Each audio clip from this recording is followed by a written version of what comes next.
the IDF might invade Lebanon before the presidential debate on Thursday, I still think that's very much in play. I've heard that Israel is moving troops up north.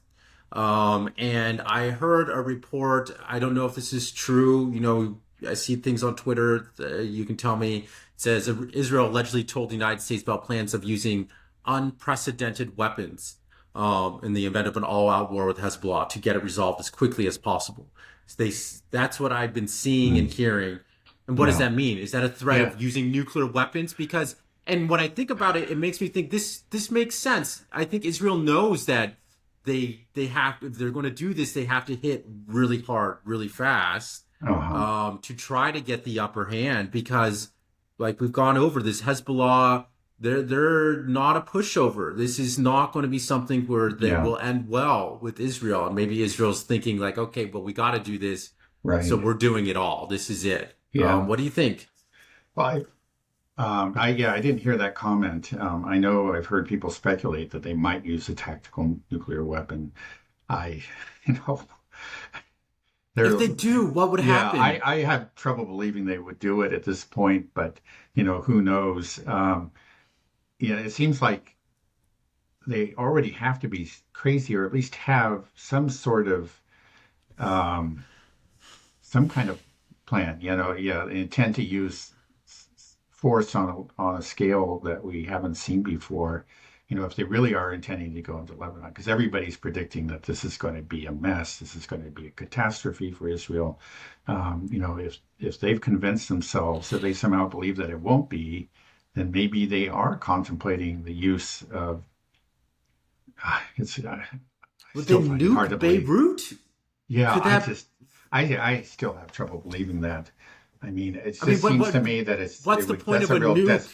right there. It's a desperation move, right? Yeah, one thing is like, okay, it would make more sense. Well, if you're fighting, um, a state actor that has large military bases, you can take out an entire military base with a tactical nuclear weapon, or an airfield or whatever, so that it could just never be used again.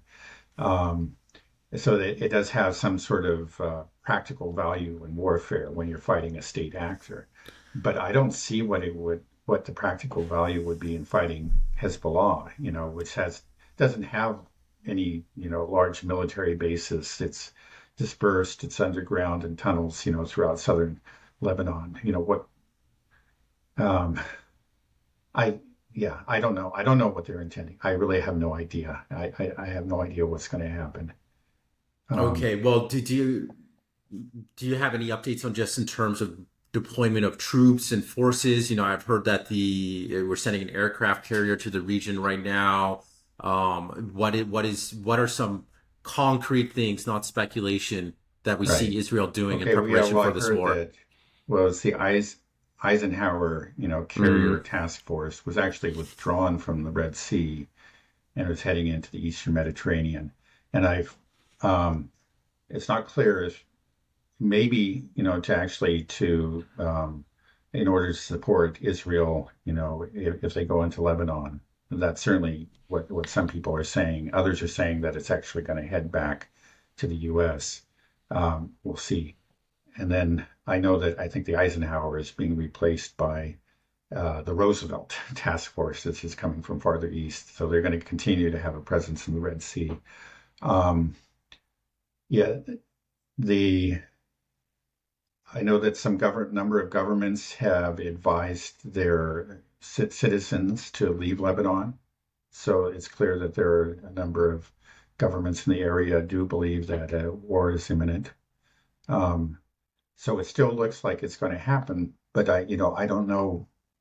Yeah, nobody's explained to me how Israel is supposed to actually succeed in this war. It, of course, it's been a long time, 18 years since the last one. That went badly, but things have changed. I'm sure that the Israelis, spent a lot of time analyzing their failures, and maybe they've come up with some, new approaches that they think they're going to be successful. But I can't imagine what they were, what they are, because you know, you see how they've been struggling in Gaza against a much weaker opponent. Um, I don't know. It just the whole thing seems kind of crazy to me. Maybe the whole point of it is to get in there and flounder and force the Americans to come in. Yeah, I think that's what I was going to say. It said you like, well, what's the plan? Are they going to win this? Well, I think it's clear. It's to have America do it for them, Uh-huh. and we probably will. We probably Yeah. will, Well, I but think I it's don't even think we will win, right, though. That's right, the thing. I think right, that's where they're underestimating. I think they're right. underestimating America's ability to defeat a force like Hezbollah as well, and without it being incredibly messy. And you're going to have riots on the street here if you're going to try to get. Maybe you can even speak a little bit on the current state of the United States military. We've touched on this multiple times, but just about how we're depleting our stockpiles so quickly. These, sort of long time military families are no longer signing up for the military. How bad of shape are we in right now, the U.S. military? What are we capable of Yeah. doing? Well, we still got a lot of guns. We're capable of causing a lot of damage. But yeah, our stockpiles have been depleted by the Ukraine war, and then on top of that, the war in Gaza. Um, yeah, and we just don't seem to have the surge capacity, like that clearly Russia does have. Surge capacity is the ability to expand production rapidly. You have a lot of, maybe mothballed factories or whatever, and when the need arises, you turn on the lights and you start cranking out things. But we don't have that. We have these. We haven't been preparing for a real war against a real, a peer adversary. Um, Are we and capable of waging a real war? Like that's kind of my I question. I don't think we are of a war of attrition. No, I mean we could inflict a great deal of damage on, let's say, infrastructure in any country, over the course of a month or something. But it even probably past that, we'd run out. We just don't, we just don't make nearly the enough missiles and munitions to really to prosecute a long-term war. And then and then the army itself, I think there may be a total of 500,000 enlisted men and women. There's actually a growing proportion of women, like men in particular, are just not signing up. They've been falling short in their recruitment goals. Um, you have these 500,000, but we also have at least 800 military bases around the world and all these different commitments. So we just have a limited ability to commit to any one theater. We take like the Russians have 700,000 just in the SMO area, and they're not all of them are fighting by any means. So just a fraction of those are actually on the front lines, but they have 700,000 just in that area. Now we have 500,000 for the whole world. So um, yeah, no, we're not prepared to fight World War III. Let's put it that way. Certainly Hmm. not prepared to wage war and actually in any one of these theaters for a long period of time. Even a Certainly short period not. of time, Yeah, that's something that I think I want to bring up again that we've mentioned before is that the U.S. Lockheed Martin can produce 550 Patriot missiles a right. year. In one day, on December 23rd of last year, Ukraine fired 480 Patriot missiles to stop a barrage of like 200 cruise missiles from Russia. 480 Patriot missiles in one day, and that's almost our whole year's supply that we can produce. So Yeah, we're sending all these missiles to Ukraine. We're sending them to Israel. How many do we have? We send them to South Korea, Japan. I've actually been yeah, hearing we've been telling Japan, South Korea, hey, can you give some of those back yeah. Well, they're so we can pressuring send the them over? Europeans. Yeah, they're pressuring the Europeans to, and then the Europeans are saying that now they only have like 5% of what they need to protect their own territories. Mm, So, clearly we're scraping the bottom of the barrel and we're, sacrificing capabilities that in normal times, or certainly in any real war would be absolutely necessary. right. Yeah, with that, yeah, as far as the Patriot missiles go, yeah, 550 a year, that's our current capability. Um, Now, Russia apparently fires 4,000 missiles, like over the last 12 months, has fired 4,000 missiles into Ukraine. Now, Hmm. you generally use two Patriots for Right. every one incoming missile. So they would need 8,000 missiles, which, by the way, cost at least $4 million apiece, to deal with the Russian arsenal. with the and so they're not even close. We're talking Right. about 1/16th, and that's just one theater, right? So that Right, and just you gives you a talk about sense. Hezbollah. They supposedly have 150,000 rockets, is what I've Right. heard. Yeah. You I know, don't know so if what? anybody knows, but I've heard that, and most people seem to agree that they have at least 100,000. Yeah. Right, and then of course, if we want to talk about China, then the sky's the Yeah. limit when we go to China and Right. their ability to produce and scale up. So it always comes back to the same question. It's just like how stupid is the Pentagon and the establishment? Like, why are we doing this? Why are we Yeah.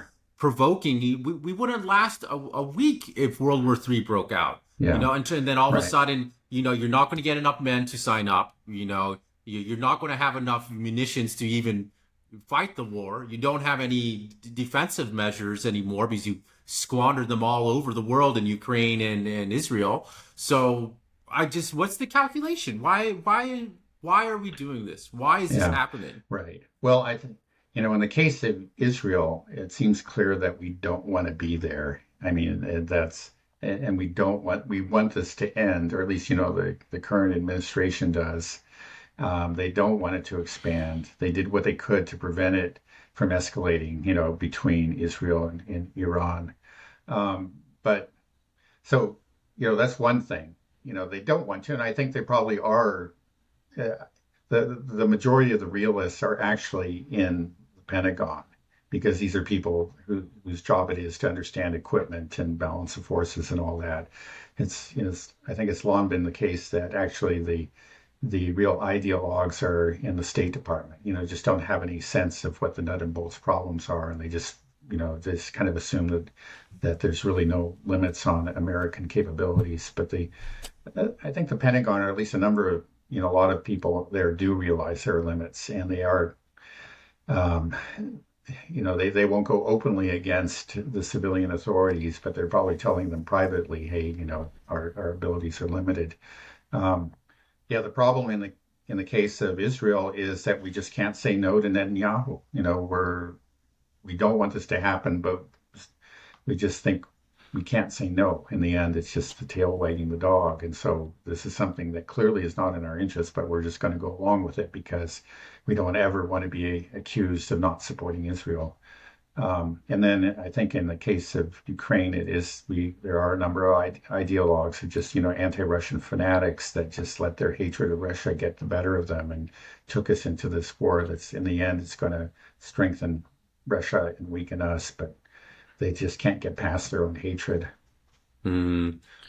Yeah, what scares me the most is that if a wider war breaks out in the Middle East or we get dragged into the beginnings of what we might call World War III, if Israel's stockpiles, munitions, and the U.S. munitions run out so quickly, they might feel pressure to use nuclear weapons Yeah. as early, because they're like, oh, damn, well, we have to Oh, win this war. There's only one option on the table because right. we can't win a war of attrition. We don't have the productive capacity that Right. Russia and China have, but we got these nukes, and so Right. let's Right. I use them think that, now. yeah. No, I think You that's a know, real danger. That's right. I think especially in the case of Israel there, that if they start to, if they do launch this war against Lebanon, and if it goes catastrophically badly for them, they're, and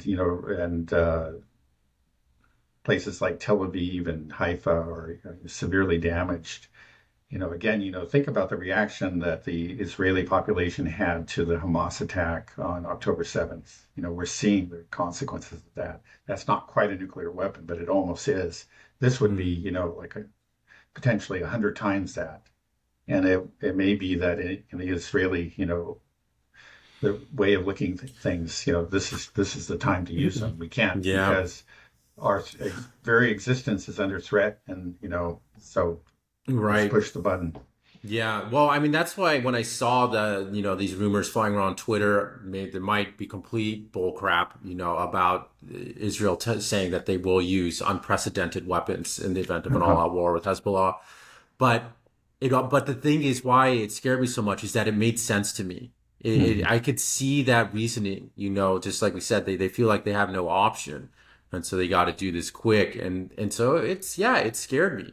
I Yeah. just was thinking like the odds of a nuclear weapon being deployed to me just over the past week just have gone up to where I'm like a coin toss of whether a nuke will be used this year. Yeah, You know, I wouldn't may say we're quite there, but it's a realistic possibility, especially, mm, if this well, if a war breaks out with Hezbollah, maybe they don't use it at first, but as we said, they yeah, will quickly be put in that position where the state of Israel will be threatened, and they will feel like this is the Samson option. They'll have to use it. I think yeah, at and you know I was if a wider war with Lebanon and Hezbollah breaks out, I think the likelihood of Israel using a nuclear weapon is going to skyrocket to where it could yeah, be no, I yeah, could think a right, greater than 50% chance. And the yeah, likelihood of Israel doing this to invading Lebanon, I think, is very high. I was right. just actually, I know this is AI and it doesn't really amount for much, but I was using Perplexity AI yesterday, and I just, it's a real time AI service. If anybody wants to use it, they can check out my website, noflisky.io as well, to use it. Excellent. But It really is. I'm not lying. yeah, I know. I'm Yeah, very proud of what I built. yeah, It is right. very cool. So anybody that wants to check it out, it'll save you a lot of money, and you can have access to all the top AI stuff, not just open AI. So I was Perplexity, anyways, is real time web browsing AI. So I said, based on all the news within the past 24 hours, what do you think is the likelihood of Israel invading Lebanon? And it said, based on what I see now, I put it at 65%. Of course, Hmm. that's just AI, but I thought it was kind of cool. I'm like, hey, that's probably what I would have said too. That Yeah, I'm at this point. right. That's Um, probably what I would say too, about two-thirds, that's right. and again, So, I'm just relying on these reports, but it's just I haven't seen anything to contradict them so far. Sometimes we can get real close, get right up to the edge, and then something happens and they call it off. It's just like the U.S. makes some kind of promise or whatever. So we can't ever be sure, but it's sure. At the present time, events are kind of hurtling in that direction, and it looks likely to happen. right. And if it happens, then like you said, Yeah, what do you think of yeah. the likelihood of the U.S. using? I mean, not the U.S., Israel using a nuclear weapon. I think Yeah. it's very. I would put it at greater than fifty I think percent. it, right, right. I think it's very high. If it, again, especially if these population centers are hit, I think it's very high. Well, boy, that's crazy. That I just when you hear about nuclear weapons, it's just history book stuff. You never think that it's actually going to happen. Right. But I'm at this point where I'm like, I think it might happen Yeah, soon. yeah, I like when I said a coin right, toss and he said no, but just the fact that you say that it's 65% chance as well of a wider war, and then once right. that happens, greater than 50% chance, we're getting pretty close to a coin toss here, right? Yeah. I mean, Well, I'm not going to give a percentage, but oh, I'll do it. it's okay. But it is, yeah, it's way too high. I mean, think in general. I mean, just looking at both conflicts, we are closer, to some kind of nuclear conflict than we have been in a long, long time.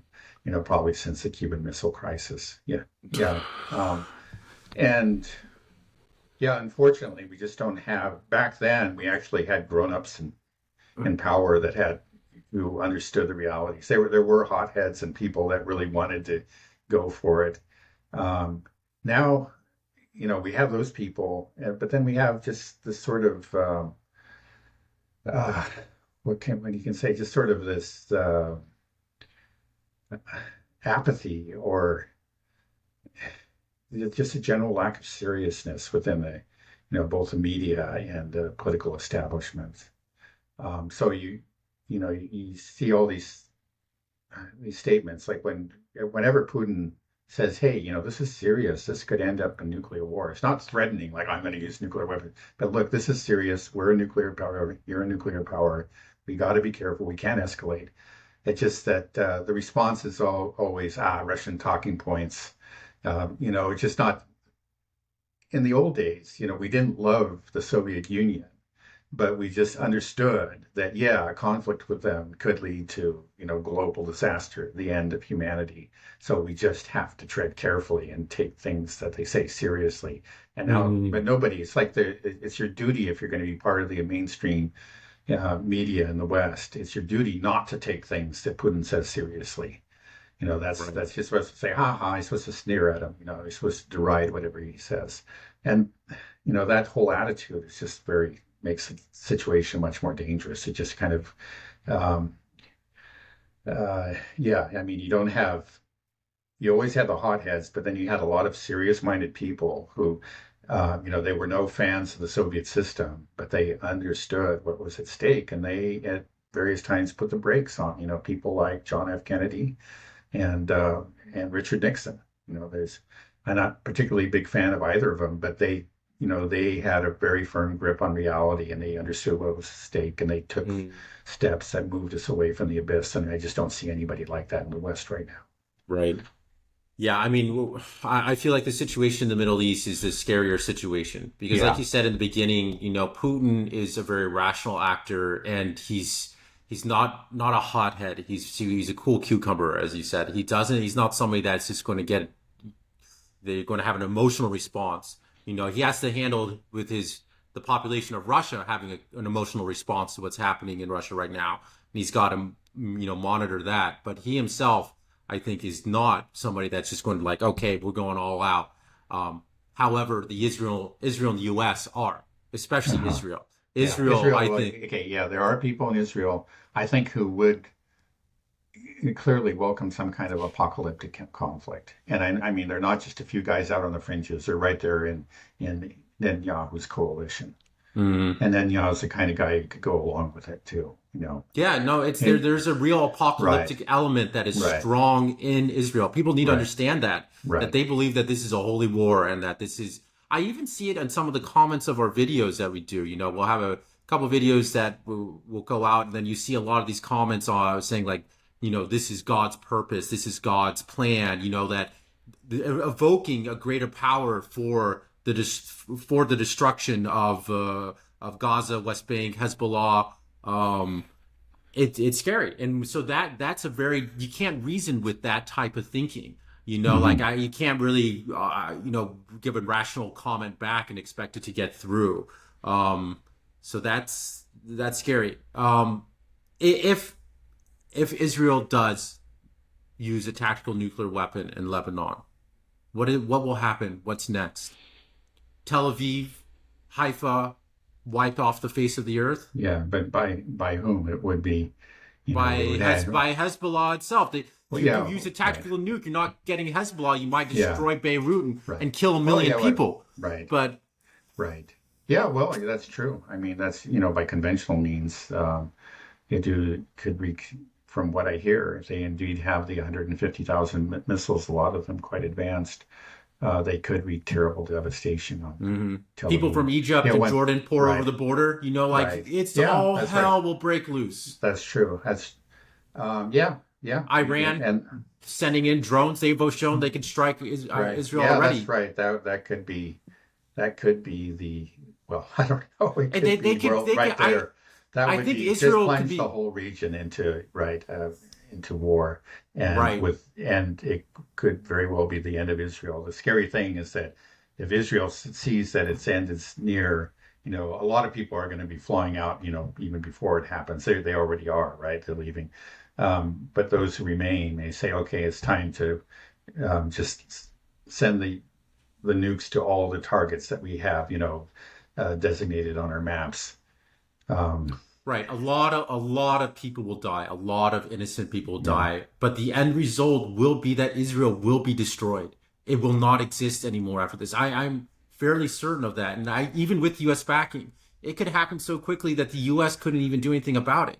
I mean, think about if Hezbollah with 150,000 rockets, Iran with how many, even more sophisticated missiles, it's over. Like if a nuke is deployed, okay, it hasn't it's happened yet, it but hasn't happened. I'm I know. just going down this because Right. it's a very real Yeah, right. hypothetical No, now. Like no, we no, I agree. You're not talking about something, it's a far-fetched fantasy. It is, uh, we are approaching, the edge of the abyss here, and it doesn't mean that we're going to fall over. Things can happen, just like, um, who knows? There are always sudden turns and unexpected events and consequences. look, It may not unfold the way we expect it will, but um, but everything that you're talking about is realistic. It's just something that could unfold over the next course of the next several months. It could. What would happen? I almost feel like this may not happen. Maybe it won't happen this year. It could happen in the next week, in two Yeah, days. Who knows? But I think the course that Israel is on, this is going to be the inevitable end. I don't see it changing. The end is going to end. It's going to end badly for Israel if they yeah, stay on this current path, and I don't right, see any right. signs of the ship turning around. So Yeah, let's just assume it does happen at some point where Israel ceases to exist as a state.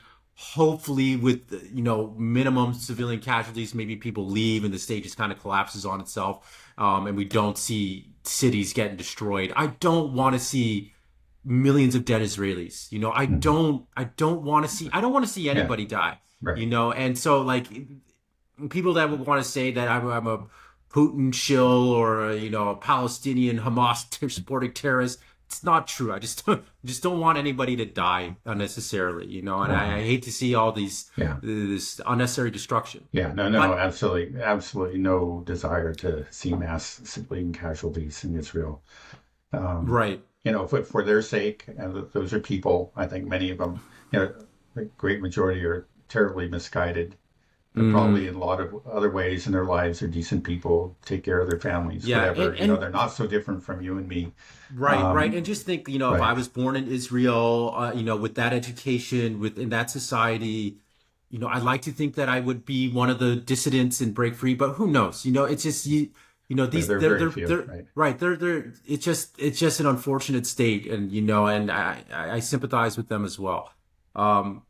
But that being said, if the state of Israel does collapse and break apart, I think it will be better for the world. I hope it happens peacefully though, or Yeah. there's or Israel can exist if it's able to respect the boundaries and give the Palestinians some type of form of their own statehood and autonomy. That's obviously Um, would be the best, but it just doesn't seem like that's yeah. possible. Right. Well, it's not going to be peaceful. I just hope that it's not catastrophic, not cataclysmic. It doesn't lead to World War III.